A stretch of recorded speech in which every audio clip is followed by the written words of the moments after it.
कि नीतीश कुमार का क्या बिहार है। चुनाव के समय बड़े-बड़े वादे किए जाते हैं कि हर साल 19 लाख युवाओं को नौकरी दी जाएगी। लेकिन क्या 19 लाख से युवाओं को क्या नौकरियां मिल रही हैं? ये जो शिक्षक अभ्यर्थी हैं, मैं आपको बताऊं, दर्शकों को बताऊं, 3.5 लाख रिक्तियां हैं। बिहार में जो सरकार क्या है, बिहार में तो माफिया राज है और जो शरीफ लोग हैं उन पर सर्जिकल स्ट्राइक हो रहे हैं। तो अब नीतीश कुमार को ही देखिए, अभी उनकी तिकड़म लगी हुई है कि कैसे सरकार को बचाया जाए। तो पलटू राम कुर्सी कुमार हैं, कब इधर से पलट के भाजपा को छोड़ के बड़े भाई के साथ आ जाएँ, कब बड़े भाई को छोड़ के भाजपा के साथ चले जाएँ। तो पलटू राम कुर्सी कुमार तो इसी में दिमाग लगाते हैं कि मेरी कुर्सी कैसे बचे। और मैं बताना चाहूँगा कि चैनल के माध्यम से कि देखिए, मैं भी डटा हुआ हूँ लड़के लड़कियों के साथ। और मैं ये भी बताऊँ कि मैं लगातार बिहार में इंसाफ के लिए जंग लड़ता रहा हूँ और बीपीएससी वालों के लिए भी मैं लड़ रहा हूँ और इनके साथ भी खड़ा हूँ मैं। और मुझे ज़रूरत पड़ी तो मैं भी गर्दनी बाग जाऊँगा जहाँ इन लोगों का धरना चल रहा है। एचडीटी के अभ्यर्थी लगातार धरना पर बैठे हुए हैं। गर्दनी बाग धरना स्थल पे आज उनका 20वां दिन है, लेकिन अभी तक उनका कोई भी सुनने वाला नहीं है। उनका नोटिफिकेशन नहीं दिया गया, उनकी जो मांगे थी वो पूरी नहीं हुई और कोई भी, चाहे बीजेपी हो या जदयू हो, किसी के भी लोग वहाँ पर, कोई भी नेता वहाँ पर नहीं पहुँचे और लगातार वो धरना दे रहे हैं, अपनी मांगों को मान रहे हैं। अब तो सुनने में यह भी आ रहा है कि अब जितने भी कोचिंग संस्थापक हैं वो सारे लोग उनके साथ अब सड़क पर उतरेंगे। कल दिलीप भी पहुँचे, रहमान सर हो या खान सर हो, और सारे शिक्षक उनका साथ देंगे। आज हम पूर्व आईपीएस अमिताभ दास जी के पास आए हुए हैं। इनसे जानते हैं कि ये क्या मतलब सोच रखते हैं उन लोगों के बारे में। सर, वो लोग 20 दिन से धरना दे रहे हैं धरना स्थल पे, क्या कहेंगे आप इस पे?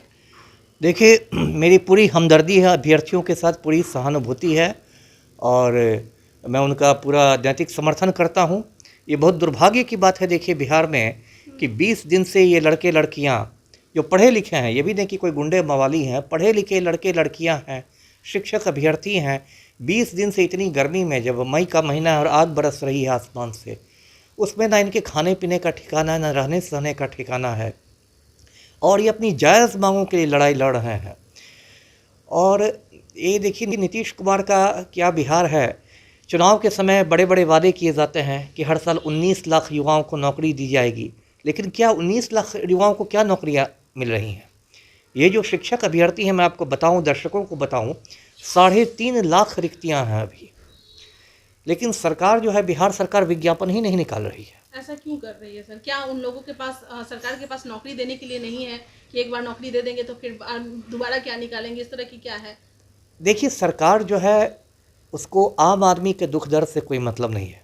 बिहार में जो सरकार क्या है, बिहार में तो माफिया राज है और जो शरीफ लोग हैं उन पर सर्जिकल स्ट्राइक हो रहे हैं। तो अब नीतीश कुमार को ही देखिए, अभी उनकी तिकड़म लगी हुई है कि कैसे सरकार को बचाया जाए, है ना। तो पलटू राम कुर्सी कुमार हैं, कब इधर से पलट के भाजपा को छोड़ के बड़े भाई के साथ आ जाएँ, कब बड़े भाई को छोड़ के भाजपा के साथ चले जाएँ। तो पलटू राम कुर्सी कुमार तो इसी में दिमाग लगाते हैं कि मेरी कुर्सी कैसे बची रहे। अब लड़के लड़कियों को नौकरी मिल रही है, नहीं मिल रही है, कोई गर्मी में भूखा है, प्यासा है, भीख मांग रहा है, कटोरा लेके घूम रहा है, उससे उनको क्या मतलब है। फिर चुनाव आएगा तो बात बनाने लगेंगे कि हमने बदल दिया बिहार को, समाज सुधार यात्रा शुरू हो जाएगी। तो बहुत ये दुर्भाग्यपूर्ण स्थिति है। और आपने एक अच्छी बात बताई कि जो कोचिंग संस्थान हैं उनके संचालक जो हैं वो लोग अब इन लड़के लड़कियों के साथ आ रहे हैं। तो ये एक, मैं इसका स्वागत करता हूँ, स्वागत योग्य कदम है।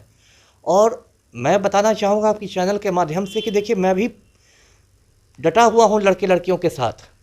और मैं ये भी बताऊँ कि मैं लगातार बिहार में इंसाफ के लिए जंग लड़ता रहा हूँ और बीपीएससी वालों के लिए भी मैं लड़ रहा हूँ और इनके साथ भी खड़ा हूँ मैं। और मुझे ज़रूरत पड़ी तो मैं भी गर्दनी बाग जाऊँगा जहाँ इन लोगों का धरना चल रहा है ना। देखिए, मैं कोई नेता तो नहीं हूँ, राजनेता नहीं हूँ कि मैं नेतागिरी चमकाने कहीं पहुँच जाऊँ। जैसे अभी एक सोनू का मामला आया, एक बच्चे का मामला आया, तो वहाँ लाइन लग गई, सारे नेता लोग अपनी नेतागिरी चमकाने के लिए जाके फ़ोटो खिंचाने लगे। तो वो तो वैसा काम मैं नहीं करता, लेकिन इंसाफ की जंग में मैं हमेशा रहता हूँ मोर्चे पर। और जो सीएए के ख़िलाफ़ जो आंदोलन हुआ था बिहार में, उसमें भी एंटी सीए मूवमेंट में भी मैंने बढ़ चढ़ कर भाग लिया था। पूरे बिहार में घूम घूम कर मैंने सभाएँ की थी। तो यदि ये लोग मुझसे संपर्क साधते हैं, ये अभ्यर्थी लोग मुझसे संपर्क करते हैं और उनको ऐसा लगता है कि मेरे जाने से कुछ उनका आंदोलन मजबूत होगा, तो मैं बिल्कुल उनके साथ खड़ा रहने को तैयार हूँ। मैं गर्दनी बाग जाकर उनके साथ बैठने को तैयार हूँ। लेकिन इन लोग को इंसाफ मिलना चाहिए, इनको न्याय मिलना चाहिए। जी। तो मुझे ये जानना है कि इस तरह से सरकार कर क्यों रही है? आयोग भी, बीएसएससी का भी आप देख ही रहे हैं, 2014 का मामला है और उस तरह का बना हुआ है। अभी उस पर भी लोग आंदोलन कर रहे हैं, टीचर लोग भी आंदोलन कर रहे हैं, हमेशा मतलब धरना पे बैठे हुए हैं। क्या सरकार के पास एक ही सवाल हो रहा है कि क्या उनके पास नौकरी देने के लिए नहीं है? देखिए, चाहे दिल्ली की सरकार हो, केंद्र की सरकार हो या बिहार की सरकार हो, या नरेंद्र मोदी की हो या नीतीश कुमार की हो, दोनों सरकारें जो है वो सिर्फ जुमलेबाजी पर चल रही, लफाजी पर चल रही है सरकारें। कोई ठोस काम नहीं हो रहा है। अब मोदी जी ने कहा था कि हर साल 2 करोड़ लोगों को नौकरियां दी जाएंगी। अब नौकरियों का ये आलम है कि हाल में जो रेलवे ग्रुप डी की परीक्षा हुई थी, ये जो आरआरबी एनटीपीसी की जो परीक्षा हुई थी, हाँ, उसमें इतनी धांधली हुई कि लाखों लड़के लड़कियां सड़क पर थे। तो केंद्र की सरकार का भी वही है हाल, राज्य सरकार का भी वही हाल है। अभी आपने बीएसएससी की बात की, बीएसएससी की परीक्षा लीक हो जाती है, पर्चा लीक हो जाता है। 2014 में ही इसका 14 से नहीं हुआ। ये जो आप बीपीएससी जो राज्य की नंबर 1 परीक्षा है बिहार की, देखिए 4 बार इसकी तारीख टली, कभी कोरोना की दुहाई देकर, कभी किसी चीज़ की दुहाई देकर। जब मुहूर्त निकला 8 मई को, तब पेपर लीक कर गया, क्योंकि मुख्यमंत्री के आशीर्वाद से एक सीनियर आईएएस अधिकारी ही पेपर लीक करा रहे हैं।